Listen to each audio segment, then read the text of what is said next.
The Dodgers need to fix this if they want to have a chance at returning to the World Series this season and going back-to-back for the first time in their franchise history.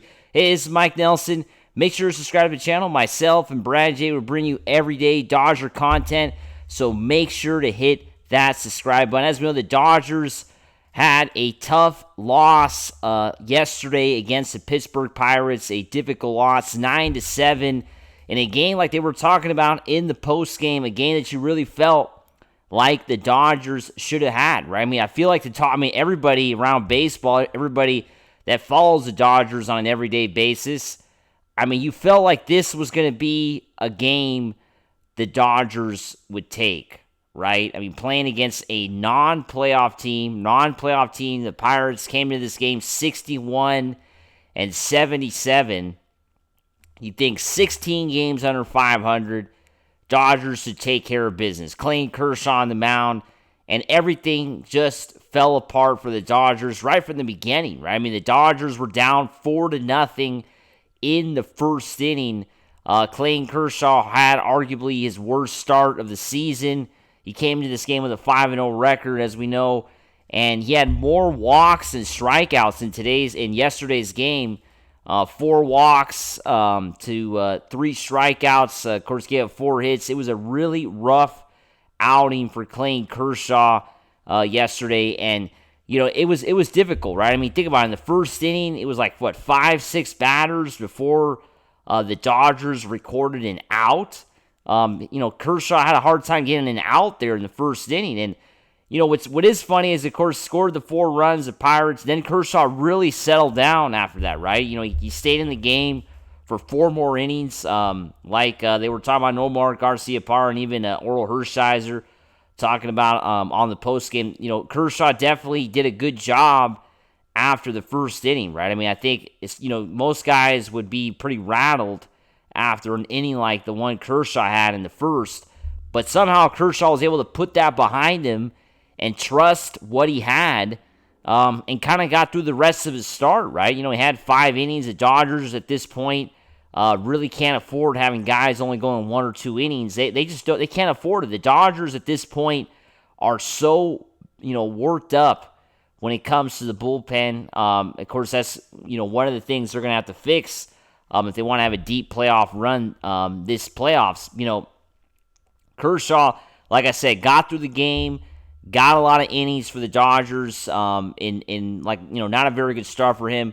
But I think that's what you have to, commend Kershaw for sure, right? I think getting through the start, despite having a really bad first inning, is definitely a big accomplishment. But what happened to the rest of the Dodgers bullpen, right? What happened to the rest of these guys? I mean, it was a rough night for everybody. Enriquez didn't really look too good. Even trying it. I mean, everybody didn't really have their. Michael Kopech was a bit wild, almost hit Matt McCutcheon in the head. It was just everybody in this bullpen. Anthony Banda looked pretty good, but basically everybody really just did not have their best stuff tonight. Banda had the wild pitch, I should say. That was also a big error, big mistake from Banda. The big wild pitch there. So even he didn't have his best stuff, right? Basically, it's hard to remember everything that happened when it comes to the Dodgers bullpen in this game, because there was just so many, mistakes, and the fielding wasn't the best either, right? We saw some fielding mistakes. Mookie Betts having a bit of trouble at shortstop again. Once again, I'm sure there's going to be fans out there that are going to once again call for Mookie Betts to go back to right field, because it just does seem at times like Mookie Betts is playing out of position, right? It just seems like sometimes, especially, if you're watching the game yesterday against the Pirates, there were just a few of those plays. There was that possible double play.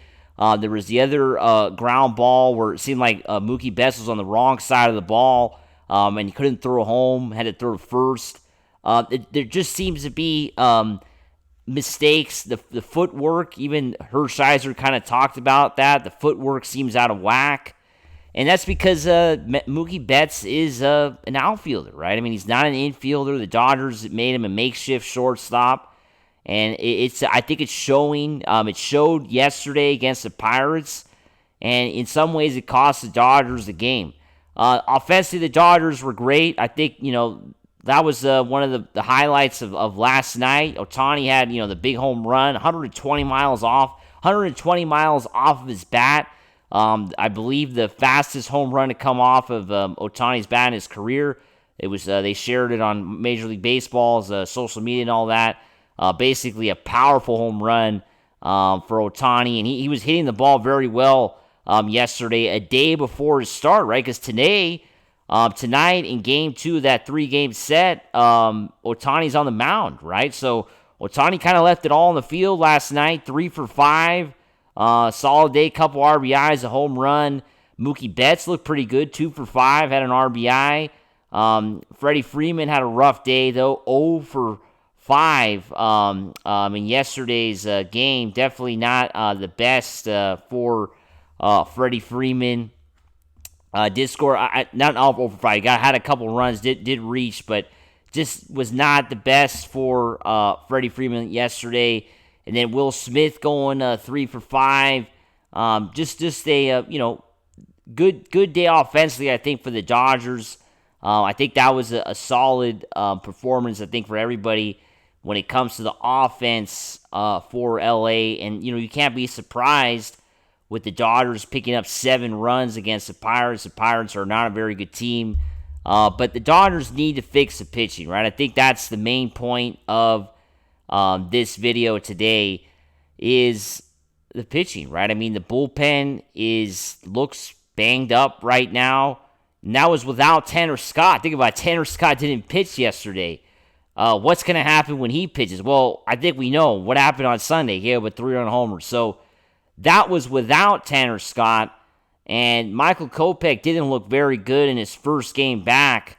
That's a bit concerning because we know Kopech is going to be a vital part of the Dodgers bullpen down the stretch once again. I think you have to depend on Michael Kopech to be important for the Dodgers. You cannot just rule him out and say he's not important for this team. I think he is, and despite all the injuries. And, yeah, I mean, the Dodgers need to fix the bullpen. Starting pitching, some days you're going to have rough nights like Kershaw had, but he kind of, like I said, it wasn't really that rough after the first. He kind of settled down, and the bullpen's what really did the Dodgers in yesterday. The bullpen is really what did the Dodgers in, and that's what has to be fixed for the playoffs. It has to be fixed. The Dodgers cannot win a World Series with the inconsistent bullpen the Dodgers are having in the month of August they had, and they're already kicking off September again with inconsistencies. This has to change. It's concerning. What do you think? Comment below. Do the Dodgers have enough to go to the World Series right now? What do you think? As always, make sure to subscribe, and let's go Dodgers. Woo!